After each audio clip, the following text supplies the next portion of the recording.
就在去年这段时间，俄罗斯全面入侵乌克兰，一场残酷且暴力的战争就发生在我们熟悉的世界。正式对乌克兰宣战。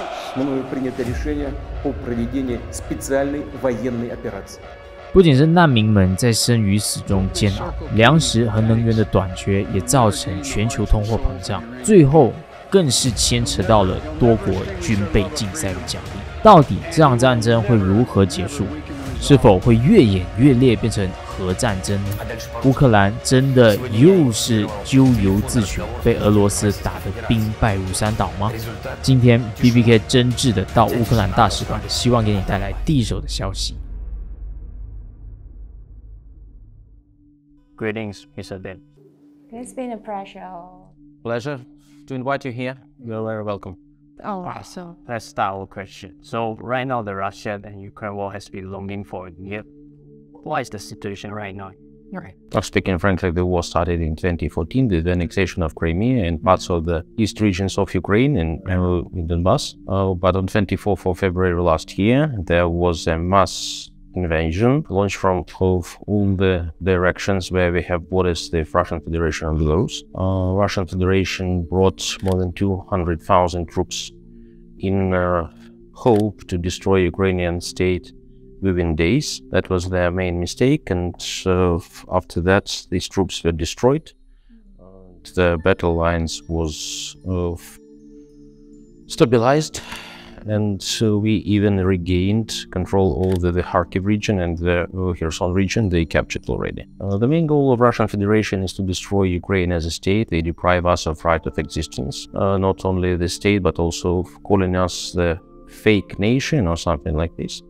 It's a genocide. It was not possible since the 20th century, since the Second World War. It's the biggest war in Europe. And then if you compare it to other conflicts and other wars took place here in Asia, it might be of the scale of Vietnamese war or the war between Iran and Iraq.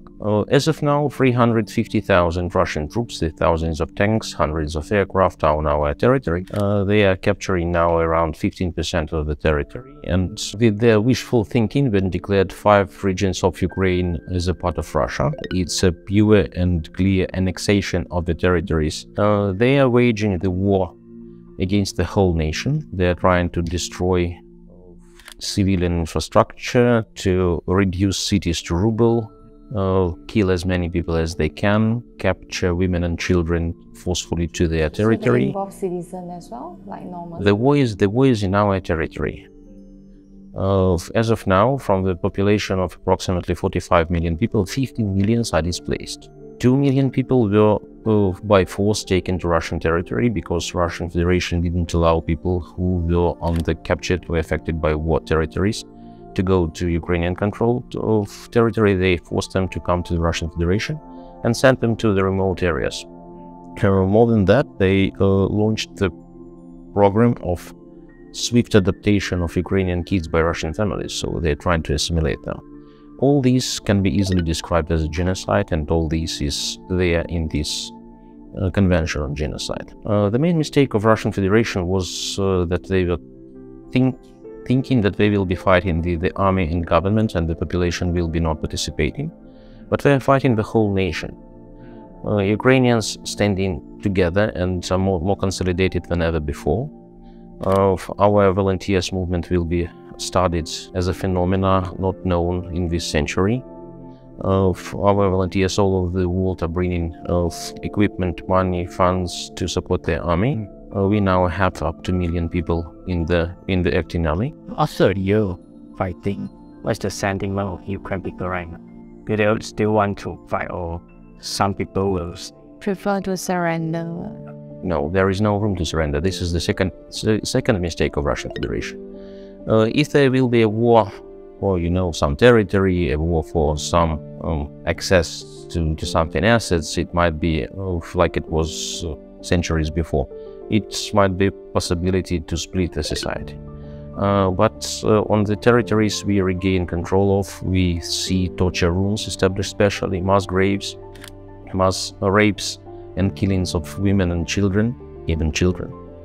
And for Ukrainians now, it's an existential conflict. It's existential. We are fighting for our homes, for our life, for our existence. So for Ukrainians, there is no other way than to fight. And we are united together like it was never before. The poll taken in Ukraine showed that 89% of the population are ready to fight, even if Russia use nuclear weapons. Oh, is there still a danger of Putin going nuclear? It is, but it will change nothing for Ukraine. Coming back to the city of Mariupol, I already mentioned, the destruction made by the conventional weapons is 5 times bigger than Hiroshima. Sorry for it. Yes, so one of your questions was how cruel the war is. I wanted to know what kind of life the Ukrainian people are living right now, because did they manage to continue their life, like going to work, going to school and all that? Unfortunately, this life is interrupted by the aerial sirens of the aerial attacks all the time. And in battle-affected areas, kids cannot go to school regularly, so they study remotely. I've already mentioned about 15 million displaced people, and 8.1 million of those are abroad in the neighboring countries, mostly women and children. So for our men in the beginning of the war took their families to the safer place and returned to fight back. But the life is still on. You should not underestimate Ukraine by its size. Ukraine is the biggest country in Europe in terms of territory. 600,000 square kilometers. Only 15% of it is seized, and the battle is taken on the east part of the country. So the rest of the country is living. We already started rebuilding it and reconstruction. The territory of the country was divided to 3 unequal areas. The smallest one is the battle-affected area. There the fighting is on, or the temporary occupied territories. The second part is the so-called supporting line. Then all the economical activity is aimed to support the frontier, the front line, to support the army. And the most significant part of the country is relatively safe territories. There people live their normal life, or how it might be during the wartime. Ukraine will be the biggest construction site in Europe for next several, maybe decades. So it's about 700 billion of direct damages now, and this figure of taking into consideration all the direct what you can calculate from while the war is on. So the damages might be twice as much. And we already had 2 conferences, one in Lugano, Switzerland, another one in Paris, and we are looking forward to have another one in London to accumulate investors who will come to. We would not use the term rebuild, because we don't want to rebuild what we had. The majority of the Ukrainian industry was dated back to the end of 19th, beginning of the 20th century, so it was industrial era. And we would like to make a frog leap to the future, to build new on the next level. Is it the reason that Russians start attacking because some media? 谢谢大家，这一期的影片呢，是我们比较严肃的影片，它其实真的是我们花了很多的努力才可以采访到的一个内容，也因为它比较严肃，所以我们也不确定大家喜不喜欢。你感觉如何呢？反正我们感觉商家是肯定不喜欢的，所以这样的影片我们是没有办法接任何业配的，我们就只能推销我们自己家的产品啦。没有错，就是嘉雯会在3月18以及19日在万五大马举办我的个人脱口秀专场《乱水 KONFIUS》。好，其实现在呢，柔佛场、槟城场以及雪隆场69的票呢，其实已经快要卖完了。看来大家是真的觉得129有点贵，所以才没有卖完。但是不用紧，我们今天呢就很诚恳的跟大家讲解一下，为什么更高的票价是更值得拥有的了。好，所以其实所有凭票入场的观众朋友们，你都可以获得这个纪念环保袋。而如果你是购买129以上，也就是129以及69的票价呢，你都可以获得这个升级版的帆布袋。购买我们169块钱票价的朋友们呢，你除了这个帆布袋，你还可以获得我们价值39.9块的中指杯。各位，除了礼物以外呢，万五大马其实是我们的正式开演场，所以呢，它其实会有更高规格的舞台、更高规格的装置，以及场内场外更多的惊喜以及互动的环节。所以各位，赶快购票，我们到时见哦。it the reason that Russians start attacking? Because some media reported that they are afraid to see the expansion of Ukraine, even like joining the NATO, expansion to the east. So they see this as an act of provocation. How do you review this kind of comment? You know, NATO is not a live organism, and it was expanding since the collapse of the Soviet Union. You know why? Because those countries who were already under the communist occupation of the Soviet Union knew how it is. They wanted to be safe, and they wanted to join NATO. So it's not the NATO expanding, it's the new countries joining it. And before the war, before 2014, only 50% of the Ukrainian population was thinking positively about NATO. We were a neutral state, and we were planning to be a neutral state. We were, let's say, a bridge between East and West and North and South, and we benefited greatly from that position. It was our trade advantage. But after the annexation of Crimea and the launching of the war on the eastern borders of territory, the more and more Ukrainians were willing to join NATO, because we see the NATO or other security alliance is the only guarantee for us that there will be no other war tomorrow. And you should know also that NATO is not taking new members who have territorial disputes. So it was not viable before the war started, the mass aggression started on the 24th of February last year, that we will join NATO in some foreseeable future. It's only a rhetorics from Russia. And by the way, the price of the NATO salesman can go to Mr. Putin himself, because now 90% of Ukrainians want to join NATO. And Finland and Sweden, the states who were neutral for last 75 years, they applied to join NATO. Some of the media would allege that actually Ukraine people, they deserve this because they chose a comedian to become their president, and finally caused all this thing happen. So how do you see this no comment? It's difficult to stay diplomatic to reply to this question. You know, we are a democratic country, and we are choosing, we have elections even more often than it is subscribed in our constitution. The vote for Mr. Zelensky was more vote not for him, but against the previous president. He gained the support of 75% of the population. It was in 2019. But before the war, his support was about 25%. Now he is supported by 95% of the population. He is the most popular politician in the world now. He is the right person in the right place. He managed to consolidate the nation to oppose the enemy who is 25 sizes bigger. And we are defeating them. Russian Federation is losing this war. It's already lost, actually, because there were some political goals declared before the beginning of the war, and these goals are not achievable anymore. They're changing these goals all the time. Now Russian Federation is crying for peace negotiations, but still demanding that the territories they are occupying now will be conceded that it is Russia. This is not a proper way. It's an ultimatum yet. So after the next defeats on the battlefield, and after we liberate our territory, we will be ready to negotiate. And these negotiations will be needed to take reparations, and Russia should pay for everything destroyed, for every life taken. And we also demand from the international community to establish special tribunal for those who are responsible for these crimes. We're seeing more and more countries joining in helping and supporting Ukraine, actually, like providing military support and even economic sanctions toward Russia. So do you think they will stop Russia in the near future? Yes, I think so. We already stopped them. Russian offensive, according to the international independent sources, counted that for every 100 meters of Ukrainian territory taken, Russia gives 2,000 of their soldiers. As of now, it's 142,000 Russian soldiers killed. I have these figures as of 19th. You can see them. This is the personnel, tanks, and so this is from our general staff data. Yes, it's significant.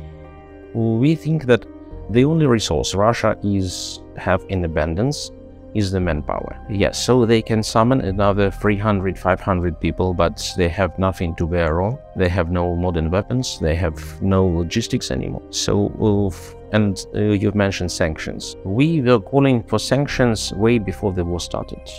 And if these sanctions were imposed that time, there may be no war. But these sanctions were launched after the beginning of the massive invasion. So these sanctions are not to stop the war. These sanctions are preventing Russia from reinforcing and from launching another war in a couple of years. How to see the war end is like Putin step down or what? It will be wonderful, but speaking frankly, he is in good health. He is around 70 right now. So he might live another 20 years to wait while he's disappear by natural reasons. It's taking chances. So the worst scenario is if by some decision or something happened awful and the war and the support is ended. So our countries who are supporting us, it's 57 countries members of the Ramstein format who are giving us military equipment and ammunition. And another, let's say, 30 countries who are giving us humanitarian support, finance, and other kinds of support. If this support ends, then we have to fight there we are by our own barehanded, actually. So you think it still need to take several years' time? It wouldn't be like... For Russia, destruction of Ukraine is the question of prestige for now. So if they are defeated, they are not a superpower anymore. So actually it's already happened. Russia is not a superpower anymore. It's still the biggest country, it's still a regional power. But it's the only attributes of the being superpower remained with Russia is the seat in the Supreme Council of the United Nations and nuclear weapons. For us, as an ultimate victory, it will be depriving Russia of these two attributes. But let's come back. So this was the worst scenario. So the second one, we regain control on our territories, but are not becoming the member of NATO or other security alliance. So there is no aegis under us. It will be meaning that the war is of low intensity, it's frozen. We should militarize our economy, and Russian Federation will be trying to regain the Ukrainian territory. So it will be the third one, which is the best for my humble opinion, is we regain the territories and becoming the member of NATO or other ad hoc security alliance, maybe like South Korea or Japan, who get the security guarantees from Western countries. And the fourth scenario is, I don't know if it's good or worse, I would say it's unpredictable. And then the military defeat of Russian troops on Ukrainian territory will lead to some public unrest in Russia and change of power by themselves and maybe some unrest there. So nobody knows if it's for good, because they have the biggest nuclear arsenal in the world, and it might be unpredictable. And Russia already understood that it cannot get the military victory over the Ukraine. And on 10th of October, they started the massive rocket attack on our civilian infrastructure. They're trying to destroy power grids, power production of civilian objects like schools, like heating stations, all these things. And it is during the winter time. It's difficult to understand it here, then the temperature is 13 degrees Celsius all year long, but now in Ukraine it's minus 15. So being with no electricity or with no hot water or hot food might cause death of people. And our energy company rebuilding this structure, and I hope that after the war we will have the most diverse and the most resilient structure, because it will be not built on the concentrated huge facilities. It will be like network based. Then every household will have some source of energy, some source of generation. Hope to see that. So last thing, do you have any words for our audience to tell us as a normal global citizen? What can we do to support Ukraine the best? You know, to support Ukraine, you shouldn't be pro-Ukrainian or against Russia. You should be human. And so the humanitarian support and the political support and the words of support is what we are needed from all over the world.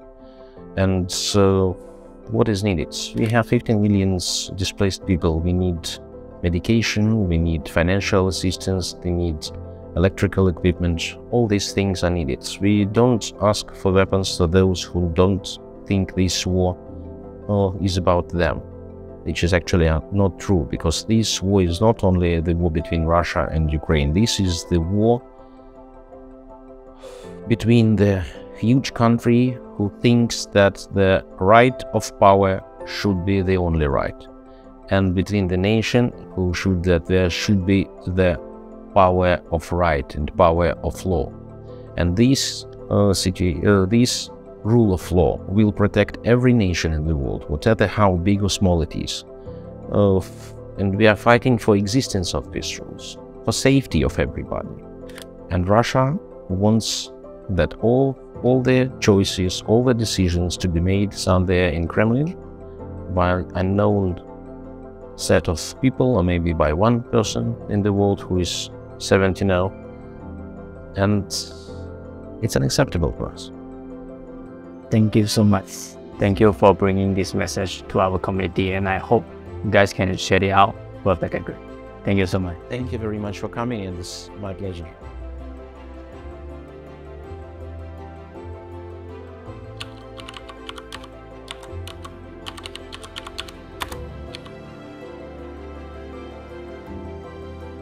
俄乌战争背后问题其实非常的复杂，究竟谁该为这场悲剧去负责，其实各有说法。